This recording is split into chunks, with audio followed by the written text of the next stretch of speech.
What we are seeing is a convergence, what we are seeing is a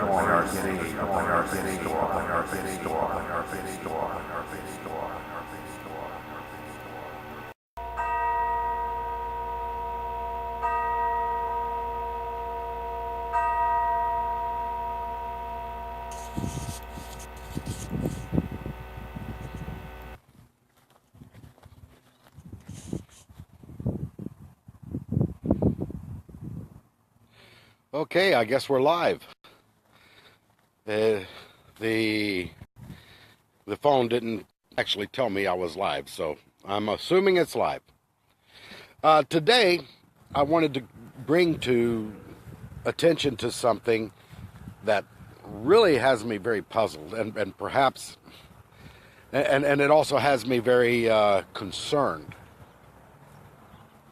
And this, for the body of Christ, is very concerning for me. Even before Donald Trump was elected president, I noticed that there was a lot of chatter all over the news, all over Congress, all over everybody. It seemed they were shouting and screaming and raising their fists up, saying, "War, war, war, we want war with Russia. It's Russia's fault for this, and it's Russia's fault for that." And when people start doing that, and they start collecting in these, what I call cattle herds, and then they start stampeding and raising up a bunch of dust and raising up a bunch of noise, I have to ask myself, what is really going on? War with Russia. Why war with Russia? Who in their right mind want to go to war with Russia? That is the most insane idea that I could even think of at this time. Russia, the military of Russia, is not the same military of Russia as it was 20 years ago, or as it was 30 years ago, or as it was 40 years ago. They've changed their tactics, they've changed their techniques, and they changed their procedures. And they changed their military hardware. What you people don't seem to realize is that Russia's military right now is even more modern than the American military. China will surpass the American military as far as its military hardware. And that will be within the next 10, maybe 15 years. Russia's military is very, very modern. It is highly technological. And it is extremely, extremely good. Their military is highly motivated.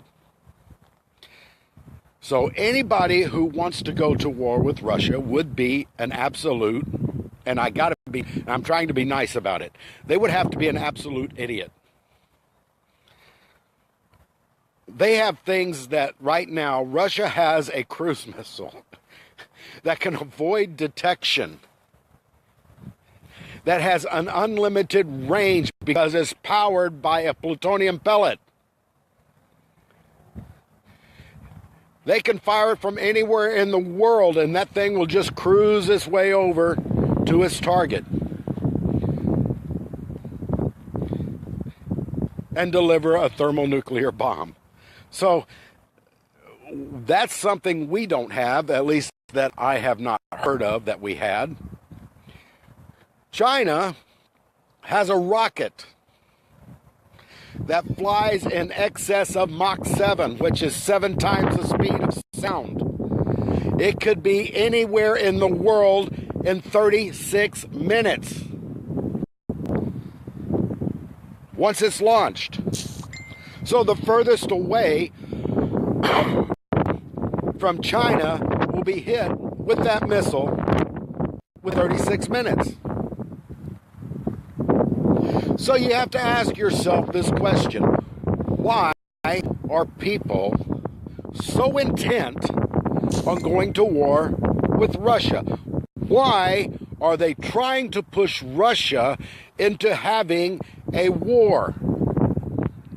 And I have to ask myself these questions.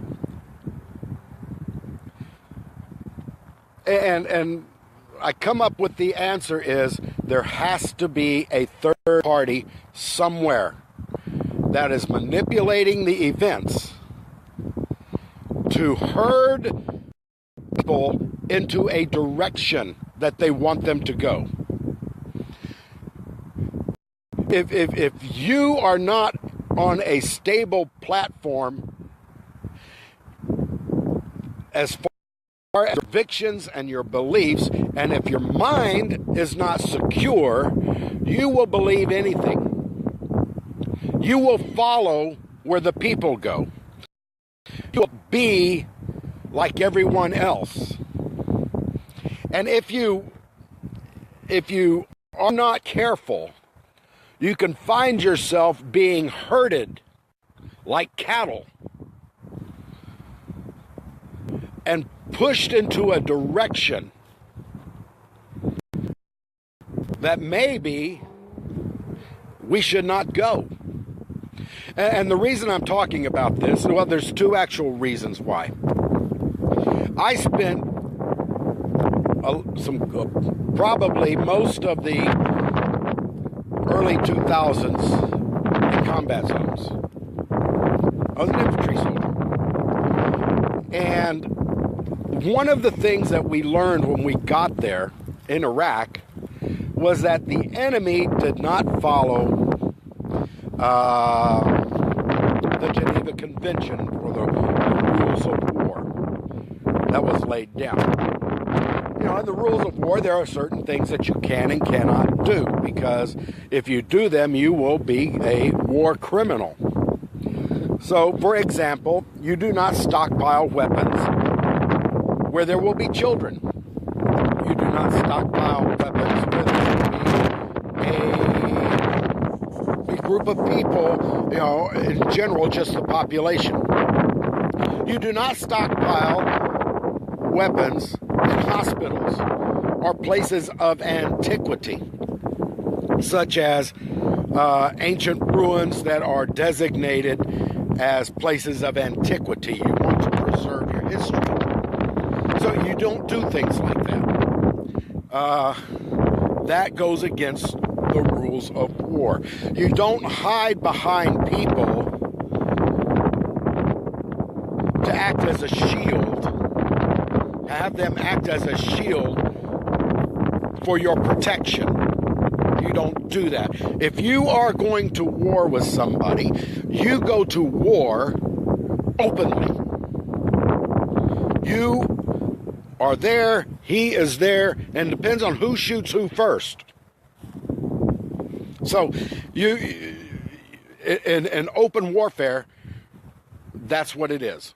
There are rules to war. There has always been rules to war. And knowing this, that the terrorists that were in Iraq at the time, Al-Qaeda of Iraq, and some of the other splinter groups that later formed themselves into ISIS, and then you have those that were in Syria, al-Nusra, and they're kind of like people. They don't follow the rules of war, because mainly, if they did, they would lose. They would be blown to smithereens. They follow the rules of war. What they do, they hide their stockpiles where there's going to be women and children and groups like at a marketplace. They will hide their weapon stockpiles in schools, and they will hide their weapon stockpiles in hospitals.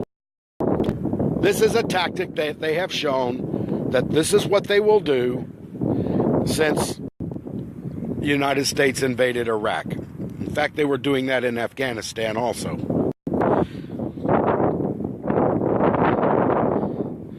So when Bashar al-Assad bombed a certain building in a certain place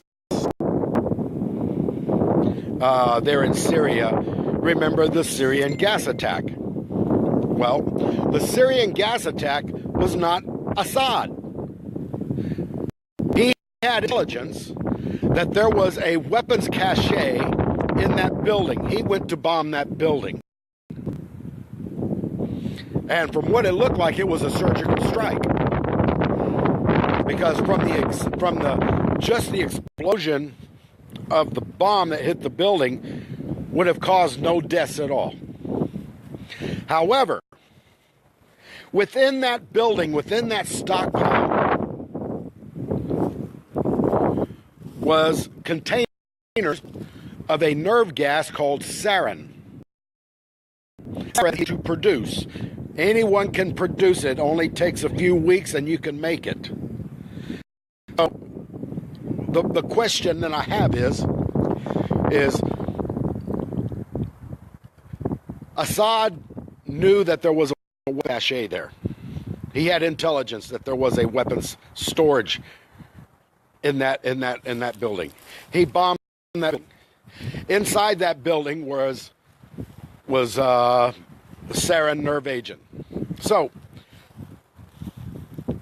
he probably did not know that. In fact, I'm probably pretty sure he did not know that that nerve agent was there. So when the bomb hit, it broke open the containers, and the nerve agent was released. And they blamed Assad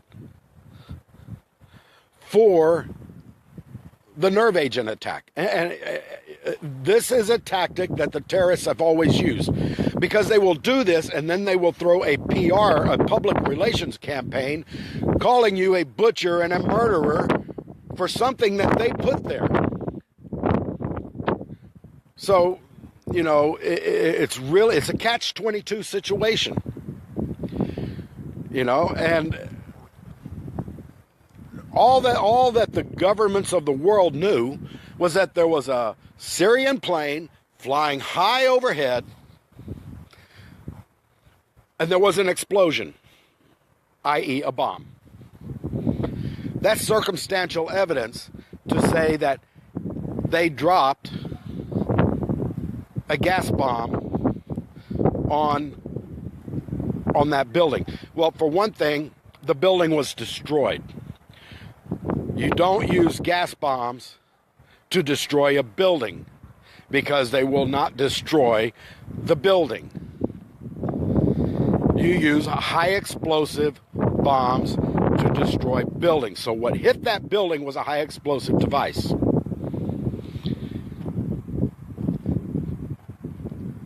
So all you have is circumstantial evidence. There was a plane, there was a bomb. But that doesn't say, because of the way of the blast of that building, I mean, you should have seen pictures of it. Because of the way of the blast of that, there is no way that a gas bomb could produce that kind of damage. So the gas had to be hidden inside the building. And now, and they blamed Assad, and President Trump, you know, threw a whole bunch of Tomahawk cruise missiles at one of his air bases. You know, this is a knee-jerk reaction. This is not a reaction of, hey, we learned this from our fighting in Iraq and Afghanistan, that this is the kind of thing these people do. They don't care about others' lives. They will risk the lives of others to obtain an advantage of public relations campaigning or of some kind of military advantage. So now we come to the second part of the reason why I'm saying this, and this is why people need to really sit back and think. There is a third actor in the London gas attack. there is a third actor. And that actor can be a rogue Russian agent, not official of the Russian government. Maybe he's gone rogue. It could be that this is a third actor from those who were trying to start this new world order, which would have started with Hillary Clinton. See, you don't realize if Hillary Clinton would have, the United States would have tanked. We're already almost tanked under Barack Obama. He practically destroyed this country and its foundations, its moralities, and everything else. He tanked it for the specific reason that the New World Order had started. And if Hillary would have won, then we would be sitting in the New World Order. The country would have tanked, and most likely she would have put us in a war with Russia, especially to cause the United States to collapse under severe bombardment by the Russians. Because these people don't care. They will sacrifice anything and everything. They will sacrifice you and your children. They will sacrifice your grandparents. They will sacrifice everybody to attain that new world order. They will try to start wars to attain that new world order. So here is the thing about the London gas attack on the former Soviet spy and his daughter. And several other people were injured, by the way. Nobody died, but several people were injured. There's a third actor involved. Now, they know the type of gas that was used, and that was, I can't even pronounce the name of it. But they know that it is a weapons-grade nerve agent. And that was, at one time, being created in Russia. Vladimir Putin, well, let's go back a little further. When the Soviet Union collapsed, and the Soviet Union, the communist state of the Soviet Union, when it collapsed, back in 1989, was it? They found, as they were going through and taking inventory of things, they found that a lot of the weapons-grade plutonium was missing. They found that. They found that it was missing. Somebody had taken that weapons-grade plutonium from where it was being stored. They don't know where it went. Now, Vladimir Putin said they destroyed this certain kind of nerve agent. In other words, they destroyed what they had in stock. So if the plutonium went missing, then who's to say that someone didn't take this weapons-grade nerve agent before they destroyed the rest of the stockpile? You see what I'm getting at? I don't think that attack in London that injured, I don't know, about 15 people, I don't think that was authorized by the Russian state. I don't think Vladimir Putin actually had any hands in this. I don't think the government had any hands in this. I think these are the people who want this new world order so badly that they will try to create a war to destroy countries that are disobedient to their new world order. The United States under President Trump is moving away from that new world order. Russia is not part of and does not want to be a part of that new world order. China does, and China wants to take lead. So, who is this third actor? Well, I don't know. But one of the things about being in the military for most of my adult life was I learned to look at things and look at patterns. What's happening? Why is it happening? Where is it happening? Who is involved? And what motivation to do this? What is their motivation for this thing to happen?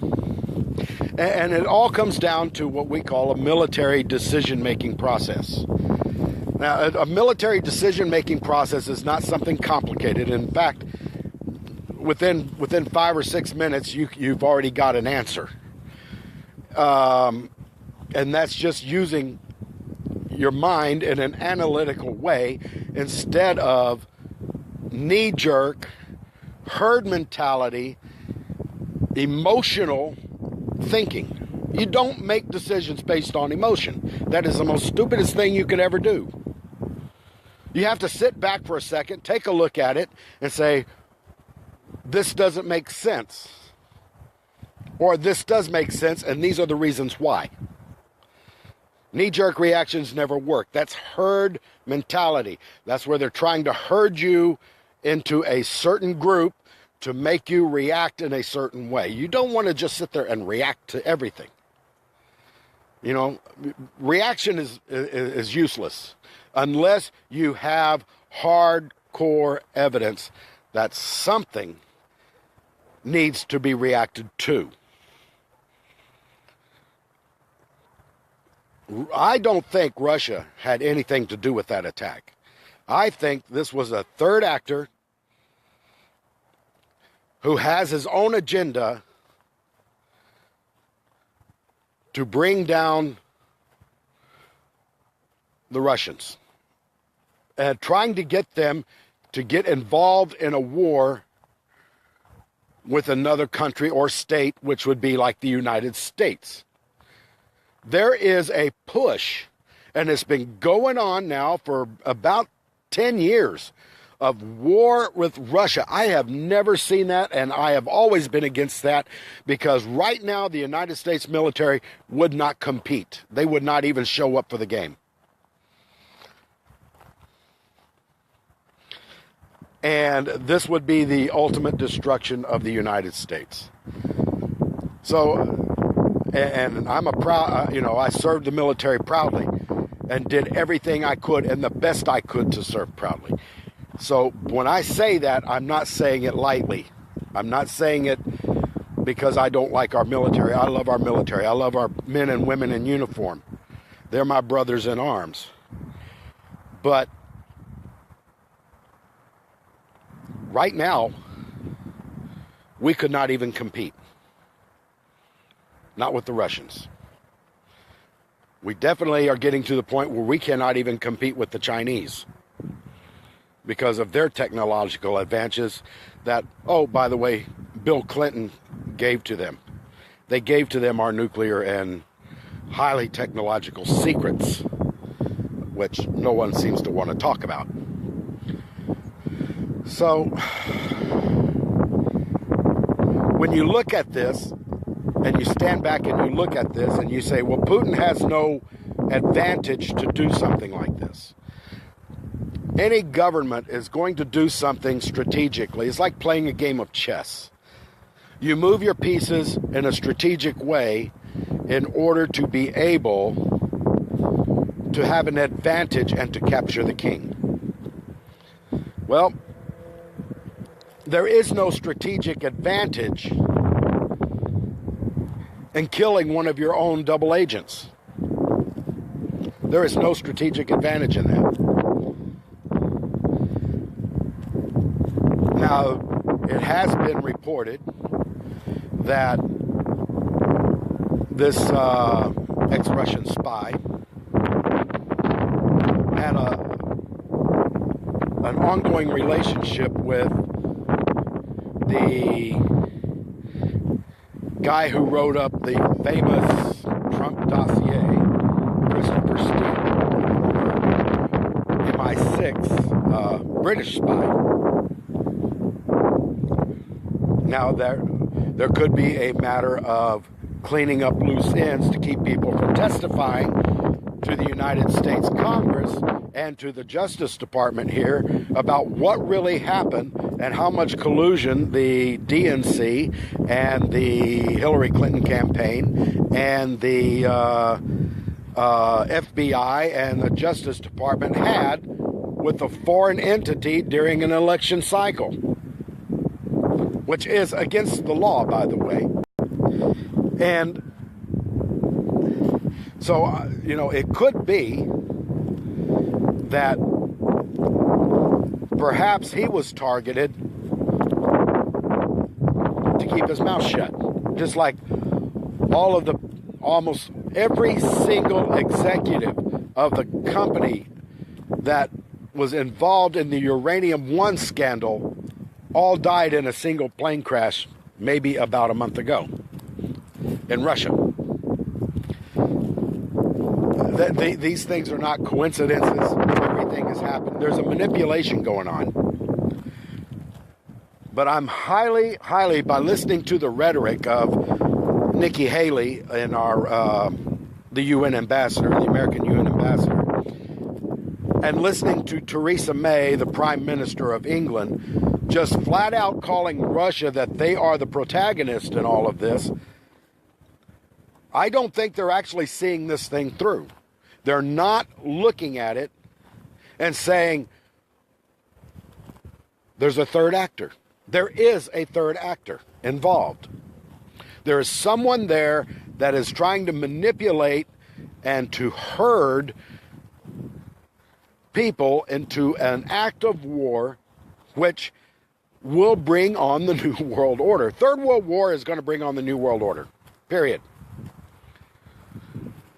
The War of Gog and Magog will bring on that New World Order. That is the next big event. That's going to bring on the New World Order.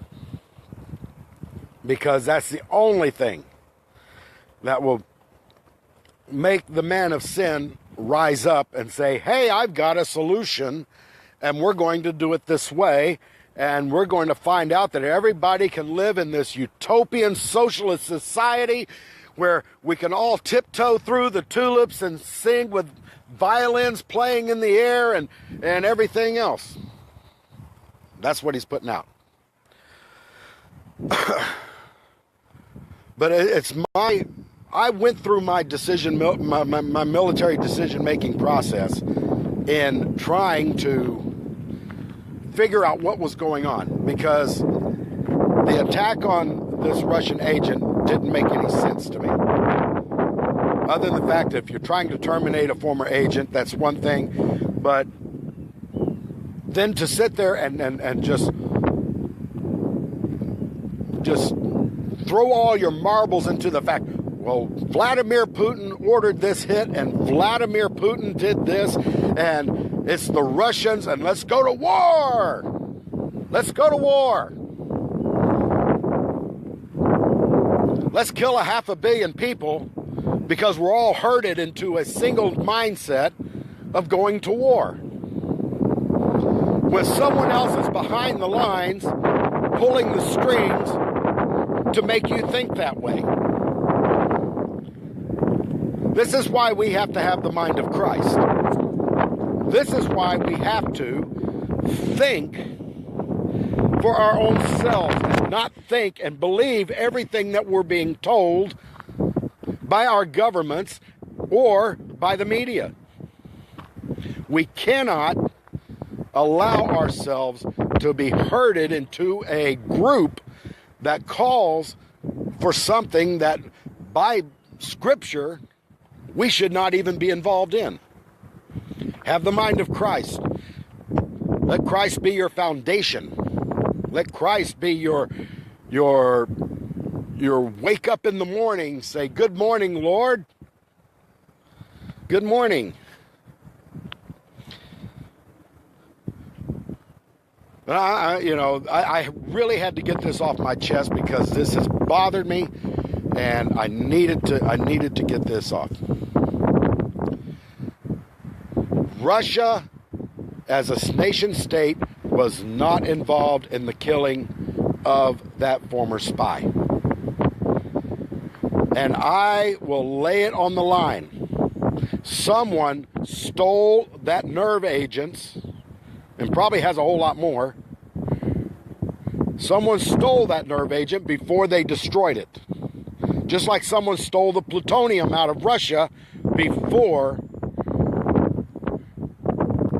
the fall of the Soviet Union. They knew it was going to happen, so they spirited it away.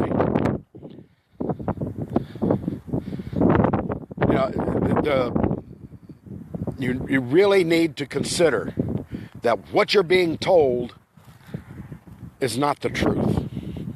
There's only one truth, and that's Jesus Christ. So, if you keep your mind on Christ and the other things that you hear, just put them in the back of your mind. Don't have to really seriously consider it, but look in the back of your mind. Later, as something else happens, then you got a second piece of the puzzle. And then then you'll have a third piece. And then you can put a pattern together. And you can say, aha, this is what's happening. And it's not conspiracy theory. Everything I went through was a complete decision making process that I learned while I was in the military. My thinking process went to that. And I'm thinking, okay, why this? What would be the purpose of doing this? And this is what is happening. When Donald Trump got elected, he started pulling America away from the New World Order. He started calling for nationalism. America first. Every country should consider their country and their people first above anything and everything. Their people should be considered first. Their protection, their well-being should be considered first, before and above any and all things. So, but the one world order people, this new one world government they're trying to get into place, that Donald Trump threw a wrench in and stopped it, they're mad. And they're very angry because they have been working for 100 years to try to get this thing in. And they now thought they had it with Hillary Clinton, and Hillary Clinton lost because American people woke up. The actual real American, constitutional-loving, red-blooded Americans actually did not want a communist, socialist-style government and did not want to be involved in this new world order. Nobody wants to be involved in it that's sane. And anyway, I got to go. I got things to do. So, but y'all have a good day. The Lord bless you. And consider everything that you're seeing and hearing on your news or hearing from your government may not actually be true. They may be trying to get you to think the way they want you to think and not the way that Jesus would have you think. Jesus wants you to use your brain. God gave you a brain to use, to analyze, to consider, to self-correct yourself, and to be aware of everything that you do before you do it. What would be the consequences of it? So he gave us a brain to think. And we don't, and actually we do God a disservice when we do not use our brain, and actually consider all of the possibilities that maybe what I'm being told is not true. It doesn't matter how much the media screams. It doesn't matter how much your snowflakes out there, scream and yell and howl at the moon. And it doesn't matter. Because in reality, The truth is Jesus Christ. And we all know this is coming to an end. And it's coming to an end soon. So don't hop on a bandwagon just because someone says this is what it is. Consider that there is possibly an alternative. One of the things I do is I love it when Donald Trump tweets, because he sends the media into a frenzy. He sends them into a frenzy, and they go off and they have a meltdown for about 24 to 48 hours. That's a very good strategic move, because now they are so concentrated on a one tweet that he's being left alone to do what he promised that the Americans said he would do. He plays them like a cheap violin, and it is so funny to watch. But anyway, always consider what you're being told may not always be true. You cannot trust your news medias.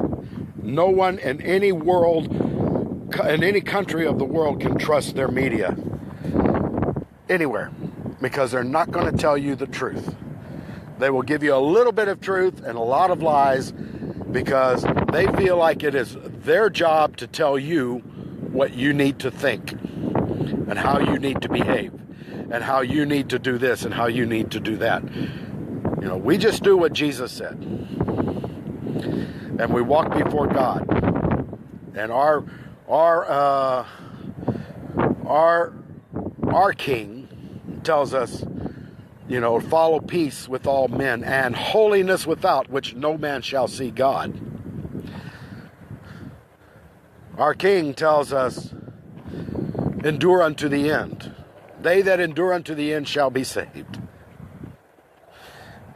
You know, so what we need to do is just follow the Lord, do what he says, and don't be afraid of the Gospels. I tell you what, you want to know what Jesus said? Read the Gospels. The Gospels should be memorized. We should have those memorized, and we should contemplate on everything that Jesus said. And we go from there. Anyways, goodbye. God bless you. Maybe sometime I'll do this again. I'll try not to rant like I did today. But I want to tell you something. Just trust in the Lord. Don't trust in your government. Don't trust in the media. Don't trust in anything but Jesus Christ. He's the only authentic thing in this world. He's the only thing that's authentic. Love you. Bye.